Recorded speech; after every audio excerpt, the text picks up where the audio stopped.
Hi friends, எல்லாருக்கும் வணக்கம். எல்லாரும் எப்படி இருக்கீங்க? எல்லாரும் நல்லபடியாக இருக்கிறதுக்கு நான் கடவுளை வேண்டிக்கிறேன். எல்லாருக்குமே ஜெய் ஜெகநாத் நமஸ்கார். இன்று பிறந்தநாள் திருமண நாள் கொண்டாடும் அனைவருக்கும் நல்வாழ்த்துக்கள். எல்லாரும் எப்போதும் ஹாப்பியாக இருங்க. இன்றைக்கி டே விலாக் தான் பார்க்க போகிறோம். இப்போ தான் என்னோடய வீடியோ ஃபஸ்ட் டைம் பார்க்குறீங்கன்னா please like share then subscribe பண்ணிவிட்டு பாருங்கள். வாங்க வீடியோக்குள்ளே போகலாம். நேற்று ஏன் என்னால் வீடியோ போட முடியல அப்படின்னா, இதுக்கு முன்னாடி இருந்த என்னோட ஒத்த தலைவலி ப்ராப்ளம் மறுபடியும் ஆரம்பிச்சிருச்சு. எனக்கு நேற்றுலேருந்தே ரொம்ப பயமாக இருக்குது. நேற்று காலையில் வேலை செய்யும்போது நார்மலாக வலிச்சது இருந்துமே குனிஞ்சு நிமிந்தேன் அப்படின்னா பயங்கரமாக அப்படியே குத்துற மாதிரி, அப்படி இல்லாட்டி பிடிச்சி இழுக்கும், இல்லாட்டி தக் தக்குன்னு துடிச்சிக்கிட்டே இருக்கும். ரொம்ப கஷ்டமாக இருக்கும் அப்படிலாம் வலிக்கும்போது. வேலை செய்யும்போது கூட நான் மேனேஜ் பண்ணிட்டேன், பிரச்சனை இல்லை. ஆனால் ஒரு 11 மணிக்கு மேலே என்னால் ஒன்றுமே முடியல. நேற்றெல்லாம் அழுது மூஞ்சி அப்படியே வீங்கி போயிருந்தது.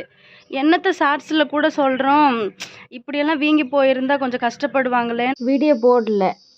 நேற்று காலையிலையும் நைட்லேயும் சுடுதண்ணி காய வச்சு மஞ்சள் பொடி சேர்த்து ஆவி பிடிச்சேன், இருந்துமே சரியாகலை. இன்னைக்கு காலையில் நான் இன்றைக்கும் வர வேண்டின்னு சொல்லிட்டு போகிற மாதிரி காலையில் எழுந்திருக்கும் போதே ஒரு மாதிரி தலையெல்லாம் சுற்றுச்சு.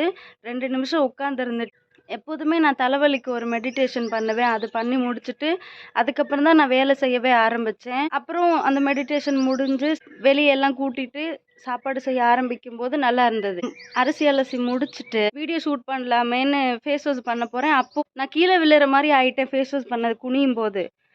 ஐயோ, கொஞ்சம் லேட் ஆகட்டும், தனியாக வேறு இருக்கேங்களா, வீட்டு வேலையும் அதுக்கு தகுந்த மாதிரி சரியாக செய்யணுங்கும்போது ரொம்ப பயமாக இருக்குது. இன்றைக்குமே எப்போ அதிகமாக வலி மறுபடியும் அழுதுட்டு கிடக்க போகிறோன்னு தெரியலை. மறுபடியும் என்னோடய ஒத்த தலைவலி ஆரம்பிச்சிருச்சு. சப்ஸ்கிரைபர் நிறைய பேர் சொல்லியிருந்தீங்க, இப்போ 1 மாதத்துக்கு நல்லா இருக்கும், மறுபடியும் மழை காலம் வந்தாலோ இல்லை குளிர்காலம் வந்தால் ஆரம்பிக்கலாம், நீங்கள் முதல்ல ட்ரீட்மெண்ட் எடுங்கன்னு சொல்லி நிறைய பேர் அந்த இன்ஸ்டாகிராமில் சென்னையில் முகப்பேர் அப்படிங்கிற இடத்துல அட்ரஸ் வீடியோ சென்ட் பண்ணியிருந்தீங்க.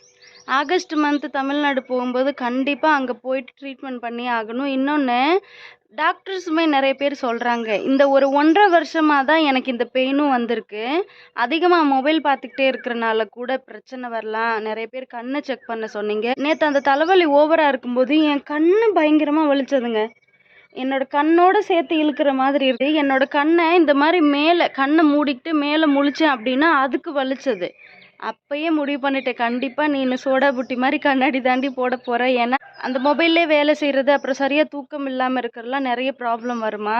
ஐ செக்கப்பும் பண்ணுவேன், இன்னொன்று அந்த அட்ரஸுக்கு போய் செக்கப் பண்ணுவேன். ஓகே, இந்த ரீசன் தான். இன்றைக்குமே இங்கே வெயில் ஓவர். டைம் இப்போ 6:37 தான் ஆகுது. அந்த 9-10 மணியை போல் என்ன பண்ண காத்திருக்குதுன்னு தெரியல. பயங்கரமாக வெயிலாக இருக்குது இங்கே. சாப்பாடெல்லாம் செஞ்சு முடிச்சுட்டேன். நான் இதுக்கப்புறம் தான் குழம்பு செய்யணும். இன்றைக்கி பருப்பு, அதுக்கப்புறம் மீல் மேக்கர் இதெல்லாம் போட்டு குழம்பு செய்ய போகிறேன். பருப்பு குழம்புனாலும் ஏதாவது உருளைக்கிழங்கு ஃப்ரையோ இல்லாட்டி அப்பளம் இந்த மாதிரி இருந்தால் நல்லாயிருக்கும். அதனால் முட்டை பொரிச்சுக்க போகிறேன். நிறைய பேர் கமெண்டில் உங்கள் மாமியார் எங்கே போயிருக்காங்க, அவங்க ரொம்ப வயசானவங்க, தனியாக விட வேணாம் அப்படின்னு சொல்லியிருந்தீங்க. எனக்கு புரியுது. நான் இதுக்கு முன்னாடி ஒரு 2 வீடியோவில் எக்ஸ்பிளைன் பண்ணியிருப்பேன். அவங்கள நாங்கள் வேலைக்கு போக சொல்லவே இல்லை. நாங்கன்னா நான் கிடையாது, என் பேச்சை கேட்கணுங்கிற அவசியம் இல்லை. அவங்க பையனோ இல்லை அவங்க ஹஸ்பண்டோ நீ வேலைக்கு போகணும் அப்படின்னு இங்கே யாரும் கம்பல் பண்ணல. நாங்கள் அக்கா வீட்டுக்கு கருமாதிக்கு போயிருந்தோம் தெரியுங்களா, அக்காவோட மாமனார் இறந்துட்டாங்கன்னு. அந்த டைமில் அப்பாவுக்கும் அம்மாவுக்கும் ஏதோ சின்ன சண்டை. நாங்கள் வந்ததுக்கப்புறம் மாமா வீட்டுக்கு மாமியாரோட அம்மாவுக்கு உடம்பு சரியில்லைன்னு போனவங்க தான்.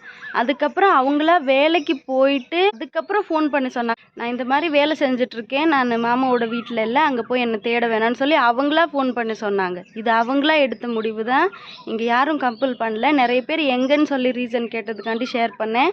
சரி, நான் இப்போ குழம்பு செய்ய ஆரம்பிக்கிறேன். ஒரு 3-4 நாள் ஆச்சு மார்க்கெட் போகலை. எப்போதுமே நாங்கள் மார்க்கெட் போய் உருளைக்கிழங்கு வாங்குகிறோம் அப்படின்னா 2 கேஜி வாங்குவோம். இன்றைக்கி 3 உருளைக்கிழங்கு தான் இருந்தது, அதனால் கொஞ்சம் கம்மியாக இருக்குது. ஆனால் மீல் மேக்கர் அதிகமாக இருக்குது. பாசிப்பருப்பு, அதுக்கப்புறம் மீல் மேக்கர், உருளைக்கிழங்கு, தக்காளி சேர்த்து பருப்பு குழம்பு. பருப்பு குழம்பு செஞ்சு முடித்ததுக்கப்புறம் முட்டையும் பொரிச்சிட்டேன். வீட்டில் பச்சை மிளகாய் இல்லை, கருவேப்பிலையும் வீட்டில் தீந்துருச்சு. பாப்பா வேறு இன்னும் எழுந்திருக்கலிங்களா, அப்பா மட்டும்தான். ஹஸ்பண்ட் விறகு எடுக்க போயிருக்காங்க, அதனால் கருவேப்பிலை சேர்க்கலை. அவங்க இருந்திருந்தால் நான் அனுப்பியிருப்பேன் பறிக்கிறதுக்கு. நான் போய் பறிச்சுட்டு வந்தேன் அப்படின்னா நான் போயிட்டு வர்றதுக்குள்ளே இங்கே அடுப்பு நூந்துரும். மறுபடியும் என்னால் ஊத முடியல, தலை வேறு பயங்கரமாக வலிக்குது. முட்டை பொரிச்சு முடிச்சாச்சு.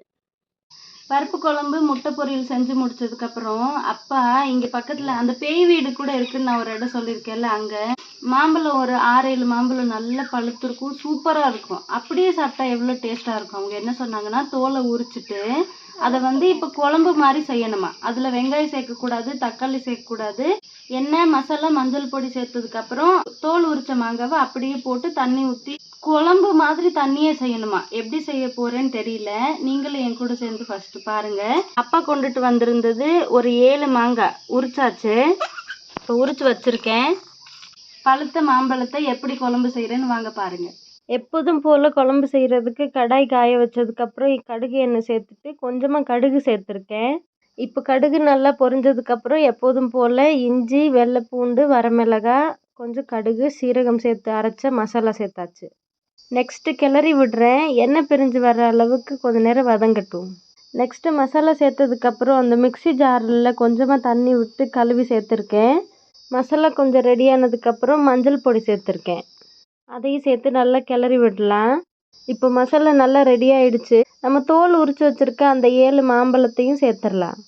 நெக்ஸ்ட்டு எல்லா மாம்பழத்துலேயும் மசாலா நல்லா படுற மாதிரி கிளறி விடலாம்.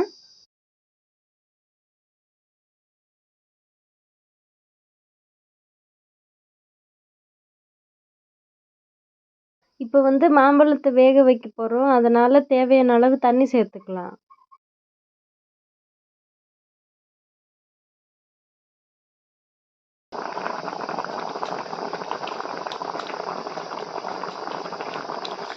இப்போது எங்கள் வீட்டில் செஞ்ச மாம்பழ குழம்பு ரெடி.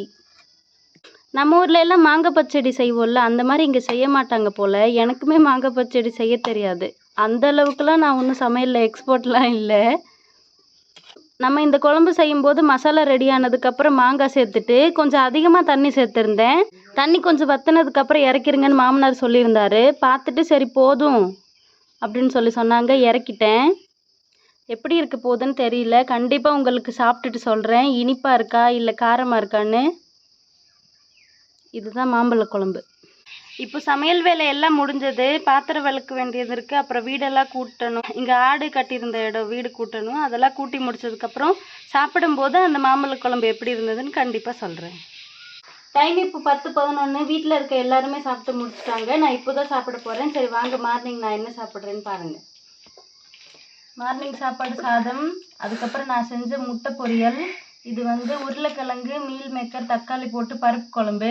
இது வந்து அப்பா சொல்லி செஞ்சது மாம்பழ குழம்பு. இது எப்படி இருக்குன்னு டேஸ்ட் பண்ணி சொல்கிறேன். என் ஹஸ்பண்ட் மட்டும் சாப்பிடவே இல்லை இந்த குழம்பு. என்னை மட்டும் எல்லாம் ட்ரை பண்ண சொல்லுவாங்க, ஆனால் அவங்க மட்டும் சாப்பிடல. டேஸ்ட் பண்ணிட்டு சொல்கிறேன்.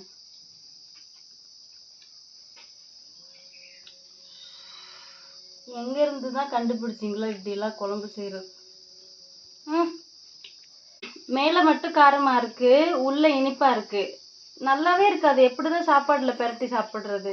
அதுக்கு அப்படியே வச்சுருந்தா கூட சாப்பிடும்போது கட் பண்ணி கொஞ்சம் கொஞ்சமாக சாப்பிட்ருந்துருக்கலாம். எனக்கு பிடிக்கல. ஓகே, உங்களுக்கு பிடிச்சிருந்தா வாங்க சாப்பிடலாம். நான் சாப்பிட்றேன். இப்போ தான் சாப்பிட்டு முடித்தேன். இன்றைக்கி புதுசாக ஒரு வேலை கற்றுக்க போகிறேன். இதெல்லாம் ஒரு வேலையா? இது யாருக்கு தான் தெரியாதுன்னு கூட நீங்கள் நினைக்கலாம். ஆனால் நான் இது தான் ஃபஸ்ட் டைம் செய்ய போகிறேன். இதுக்கு முன்னாடி நான் செஞ்சதில்லை. அம்மா தான் எப்போதுமே செய்வாங்க. தமிழ்நாட்டில் அம்மா வீட்லேயுமே வெளியே மண் அடுப்பு தான் பார்த்துருக்கீங்களா? எல்லாருக்குமே மண் அடுப்பு வந்து சூப்பராக செய்வாங்க. அந்த மாதிரி அம்மாவும் நல்லா செஞ்சுருக்காங்க. ஆனால் நான் ஒரு நாள் கூட அதில் தனியாக இன்ட்ரெஸ்ட் எடுத்து நான் பண்ணுறேன்னு எங்கள் வீட்டில் செஞ்சதில்லை. இங்கே செய்யணும். டெய்லியும் சமைக்கிற அடுப்பில் தான். என்ன ஆச்சுன்னு பாருங்கள். என்னோடய ஹஸ்பண்ட் செஞ்ச வேலை இது. அந்த இலுப்பைக்காய் குழம்பு செஞ்சோம் தெரியுங்களா? அப்போ வந்து இங்கே பாருங்களேன், இந்த மாதிரி இங்கே வரைய வந்திருக்கும். என்னோடய ஹஸ்பண்ட் இந்த மாதிரி இடிச்சிட்டாரு. ஒரு பெரிய கட்டையை உள்ளே வச்சு இடிக்கிறேன்னு இடித்து இங்கே பாருங்கள், இந்த இடம், அப்புறம் இங்கெல்லாம் இல்லை. அது நல்லாவே இல்லை பார்க்குறதுக்கு. அதனால தான் கொஞ்சம் மண் பூச போகிறேன். இங்கே மட்டும் பூசலாம். இதை வந்து ஈவினிங் டைமில் பார்க்குறேன், இல்லாட்டி அவ்வளோவா சூடாகவும் இல்லை. பூசலான்னு இருக்கேன், பார்க்கலாம். எனக்கு பூசவே தெரியாது. இங்கெல்லாம் வேற எடுத்துகிட்டு வருது. எவ்வளோ மண் பூசணும், எப்படி வைக்கணும், ஒன்றுமே எனக்கு தெரியாது. இதுதான் இன்றைக்கி பூச போகிறேன். அப்பப்போ அம்மா செய்யும்போது பார்த்துருக்கேன். எப்போதுமே அடுப்பு லைட்டாக இடிஞ்சிருச்சு அப்படின்னா இந்த மண், இந்த சாக்கில் முன்னாடி கொண்டுட்டு வந்து மண் போட்டது இந்த மழை பெஞ்சு இந்த மாதிரி இருக்குது. இந்த இடத்துல மண்ணை முதல்ல மண்வெட்டியை வச்சு வெட்டுவாங்க. வெட்டிட்டு தண்ணி கொண்டுட்டு வந்து இங்கனே குழப்புவாங்க. இந்த மாதிரி குழப்பிட்டு நாங்கள் பழைய சாதம்லாம் சாப்பிடுவோம்ல, பெலான்னு சொல்லுவோமே, அதுலேருந்து மண்ணை எடுத்துகிட்டு போய் பூசுவாங்க. நான் முதல்ல இந்த மண்ணெல்லாம் வெட்டி தனியாக எடுக்கிறேன், அதுக்கப்புறம் நம்ம போய் பூசலாம். மண்வெட்டியில் வெட்டி எடுத்தாச்சு. அதுக்கப்புறம் தண்ணி கொஞ்சமாக ஊற்றி குழப்பணும். இதே வைக்கோல் வைக்கிறதுக்கு வீட்டுக்கு பின்னாடி அந்த நிலத்துல பண்ணுறாங்க அப்படின்னா தண்ணி ஊற்றிட்டு காலில் மிதிப்பாங்க. இது நம்ம அடுப்பில் தானே பூசுகிறோம், அதனால் நல்லா குழப்பிக்கலாம்.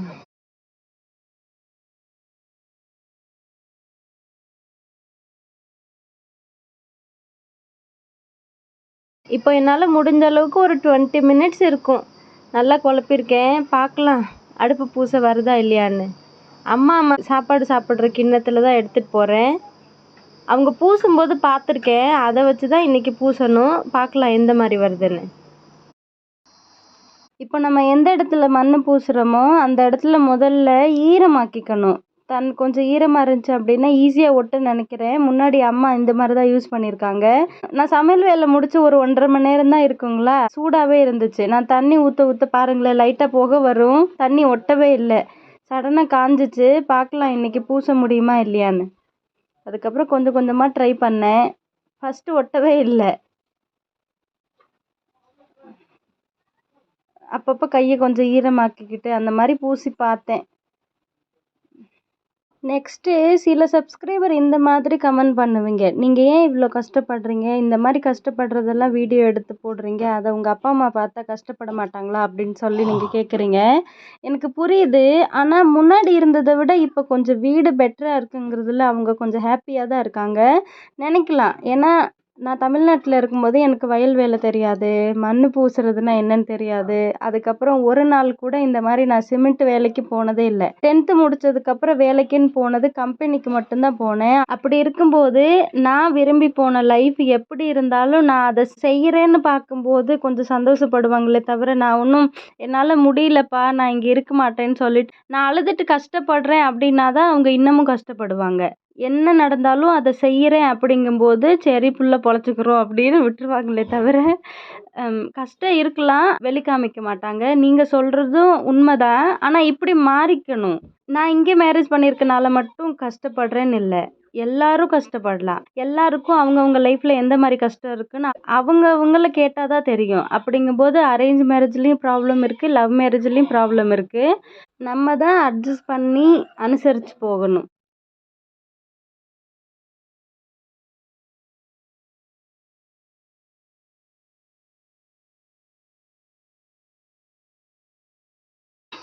ஃபைனலி இப்படி இருக்குது. முன்னாடி நீங்கள் பார்த்த அடுப்பு நான் பூசினதுக்கப்புறம். அம்மா மாதிரி செய்ய தெரியலாட்டி ஏதோ என்னாலையும் முடியும் போல். தெரிஞ்ச அளவுக்கு பூசி வச்சுருக்கேன். நிறைய பேர் பூசுறது வெடிக்கும். ரிசல்ட் எப்போ தெரியும் அப்படின்னா நாளைக்கு காலையில் தான். ஏன்னா சாயங்காலம் வரைய கொஞ்சம் கம்மியாக தான் காயும். வெயிலில் வைக்கணும்.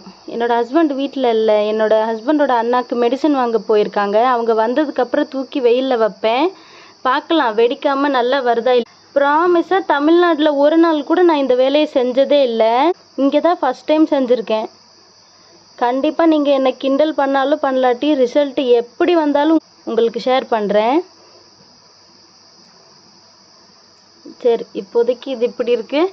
இங்கே பூசி முடிச்சதுக்கப்புறம் இங்கே கொஞ்சம் பூசினேன். பாப்பா சப்போஸ் சாப்பிட்டுட்டு இருக்கும்போது ஏதாவது ஒரு விஷயத்தில் கோவப்பட்டா அப்படின்னா வாட்டர் பாட்டிலில் தண்ணி இருந்துச்சுன்னா உதச்சி விட்டுருவா, இல்லாட்டி எதையாவது கீழே ஊற்றிடுவா. அதை நம்மளும் சாப்பிட்டுட்டு இருப்போம். கை கழுவிட்டு க்ளீன் பண்ணுறதுக்குள்ளே அந்த இடத்துல கொஞ்சம் ஊறி போயிடும். இவளும் காலை வச்சு தேய்ச்சிருவாளா, அது அப்படியே குழியாயிரும். அதனால் அந்த இடத்துல பூசியிருக்கேன். வீடியோவில் பார்த்தா உங்களுக்கு தெரியும் நினைக்கிறேன், அந்த இடத்துல கொஞ்சம் குழியாக இருக்குது. அதை விட இது ரொம்ப நாள் ஆச்சுல்ல இந்த மண்ணை கொண்டுட்டு வந்து. நான் மண்வெட்டியில் வெட்டி தானே எடுத்தேன், அதனால் கல்லாக இருக்குது, எனக்கு சரியாக பூச தெரியல, அதனால் அப்படியே விட்டுட்டேன். மறுபடியும் எப்போயாவது மண்ணு கொண்டுட்டு வந்து பூசிக்கலாம். ஓகே, இன்றைக்கி வீடியோ அவ்வளோதான். சப்போஸ் உங்களுக்கு இந்த வீடியோ பிடிச்சிருந்தா please like, share, then subscribe me guys. Thank you, bye.